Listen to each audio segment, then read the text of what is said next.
Descubrí que tenía un hijo con mi ex, justo cuando había formado una nueva familia. Me llamo Matías, y si te soy sincero, nunca pensé que escribiría algo así. No porque me avergüence, aunque a veces me cuesta admitirlo todo en voz alta, sino porque hay heridas que uno cree que solo deben doler en silencio, como si el dolor fuera más legítimo si nadie más lo ve. La historia comenzó hace un par de años. Era una de esas noches en las que uno no espera nada, en la que solo querés salir a despejarte con los amigos, tomar unas cervezas baratas, reírte de cualquier tontería y volver a casa con el corazón liviano. Pero esa noche, mientras el humo y las luces del bar flotaban como en cámara lenta, la vi. Abril. Alta, con esa mirada entre dulce y desafiante que no sabes si te está evaluando o invitando a acercarte. Ya la había visto antes en la facultad, claro. Cursamos algunas materias en horarios distintos, pero nos cruzábamos seguido por los pasillos. Siempre me llamó la atención, pero nunca me atreví a hablarle, hasta esa noche. El alcohol hace lo suyo. Te da un valor medio tonto, medio necesario. Así que fui, le hablé, y para mi sorpresa, respondió con una sonrisa. Esa clase de sonrisa que no se fuerza, que te hace sentir que hay una conversación que ya estaba empezada y vos recién te unís. Hablamos por horas. Me contó que había terminado una relación hacía unos meses, que su ex la había engañado, que aún no entendía del todo qué había pasado, pero que se sentía más libre. Yo le creí. O al menos, quise creerle. Me habló de sus sueños, de su infancia difícil, de la forma en la que el arte le salvaba la vida día a día. Y yo, con el corazón abierto como pocas veces, le dije que merecía a alguien que la tratara como lo que era, una mujer luminosa, valiente y única.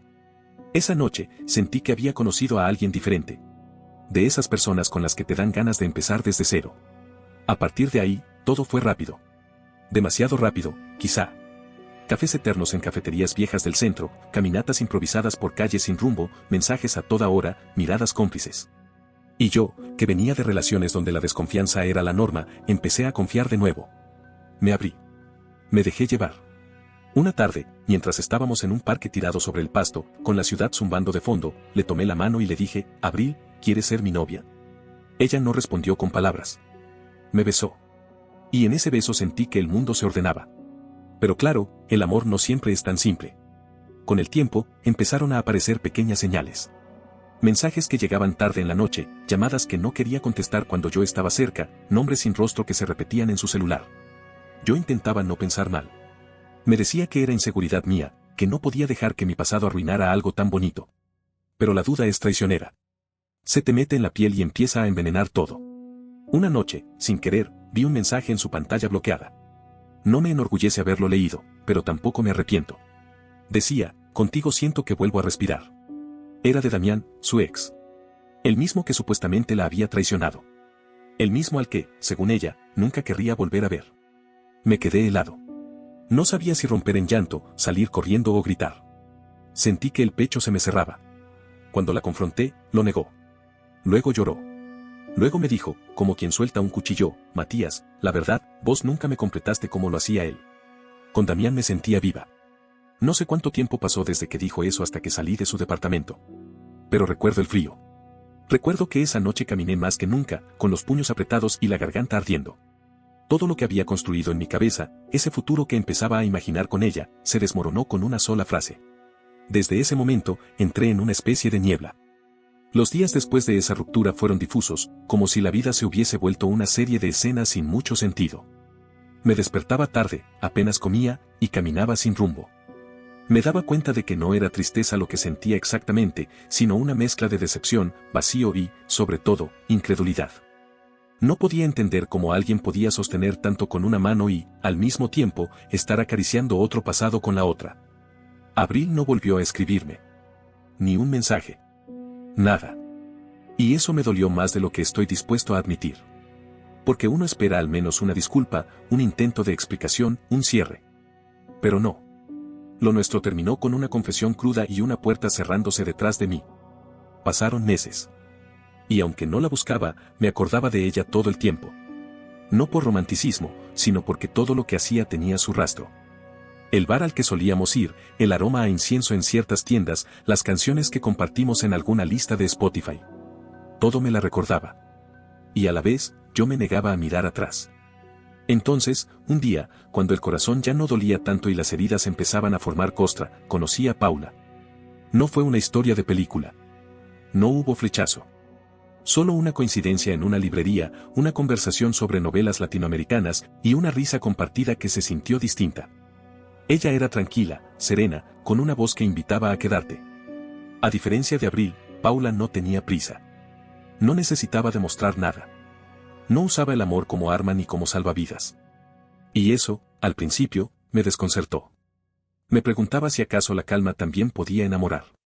Y sí. Puede. Pasamos de la charla casual al café, del café a largas caminatas, de esas caminatas a domingos enteros de películas y silencio cómodo.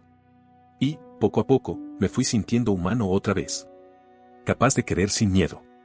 Capaz de confiar. Después de un año juntos, nos mudamos.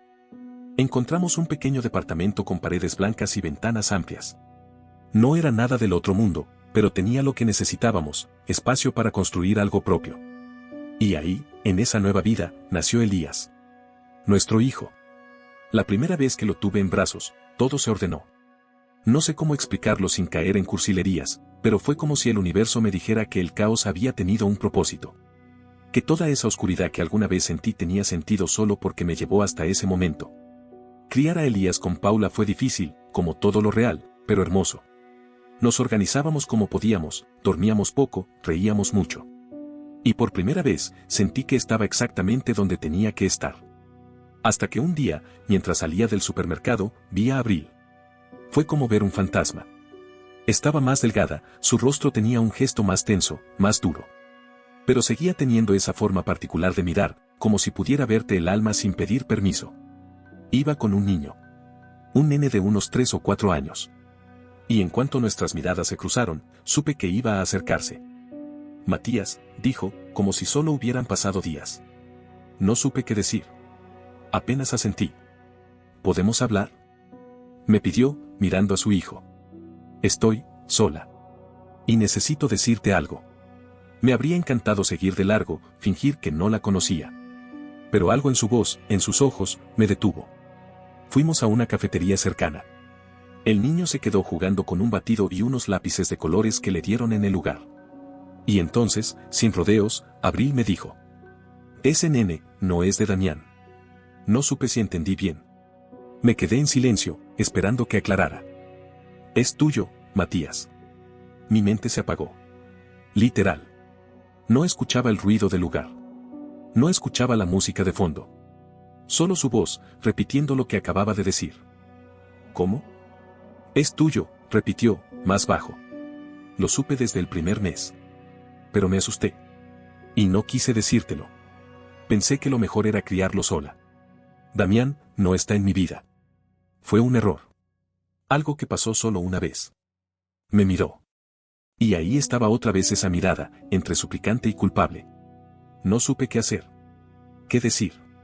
Solo la miré. Luego miré al nene. Y algo en su cara, sí, era posible. Había algo de mí ahí. Me levanté. Sin decir palabra, salí del lugar. Sentía que me faltaba el aire. Que el mundo se movía sin que pudiera mantenerme firme. Y entonces supe que nada volvería a ser igual. No sé cómo llegué a casa ese día. Las piernas me temblaban, la cabeza no dejaba de girar en círculos, y el pecho se me sentía como si alguien estuviera apretándolo con rabia. Lo único que sé es que cuando entré al departamento y vi a Paula jugando con Elías en el suelo, tuve que apoyarme contra la pared para no derrumbarme. Ella me miró, notó algo en mi cara, y se levantó enseguida. ¿Qué pasó, Matías? No le respondí de inmediato. Me acerqué, la abracé con fuerza, como si eso pudiera evitar que el mundo se quebrara. Me aferré a ella como un hombre que se está ahogando y encuentra por fin la orilla. Necesito contarte algo, le dije, y entonces se lo conté todo. Paula no gritó. No lloró. No me acusó. Se quedó en silencio por un buen rato. Solo me miraba. Y eso me dolía más que cualquier palabra. ¿Estás seguro de que es tu hijo?, me preguntó finalmente. No del todo, respondí. Pero hay una posibilidad. Asintió lentamente. Luego caminó hasta Elías, lo abrazó, y después se encerró en el cuarto. Esa noche dormí en el sofá. Pasaron los días. Paula no me echó, pero algo en su forma de mirarme había cambiado. Lo entendía, claro. Por más que lo que pasó con Abril hubiera sido en otro tiempo, la consecuencia había caído de golpe en el presente. Y eso dolía. mucho. Me costó decidir si volver a hablar con Abril. Por un lado, sentía que había mentido, que había manipulado la situación. Por otro, si realmente ese niño era mío, tenía derecho a saberlo. Y más aún, él tenía derecho a saber quién era su padre. Finalmente la llamé. Acordamos hacer una prueba de ADN. Ella aceptó sin discutir, como si ya supiera que no tenía escapatoria. La espera fue insoportable. Dormía mal, comía poco, y cada vez que Paula me hablaba, lo hacía con una mezcla de amor y distancia que me rompía en 1000 partes. Porque aún me amaba. Pero ya no podía mirarme igual. Cuando llegaron los resultados, no necesité abrir el sobre para saberlo. Abril me miró con lágrimas en los ojos y solo dijo, lo sabía. Era mi hijo. Se llamaba Gabriel. Tenía 4 años. Y llevaba 4 años viviendo sin saber quién era su padre. No por mi culpa. Pero eso no quitaba el peso. No quitaba la rabia, la tristeza, el vértigo. Le pregunté por qué había esperado tanto. Porque me avergoncé, Matías. Porque tenía miedo. Porque pensé que vos ibas a rechazarlo. Y no quería que creciera con ese rechazo. La entendí. De alguna manera, la entendí. Pero también me dolió. Porque esa decisión no le pertenecía solo a ella. Porque no se trataba de proteger al niño de un no, sino de negarle la oportunidad de un sí. Gabriel era mi hijo. ¿Y ahora, qué hacía con eso? Volví a casa con el sobre en la mano. Paula me estaba esperando. Se lo entregué. Lo leyó. No dijo nada.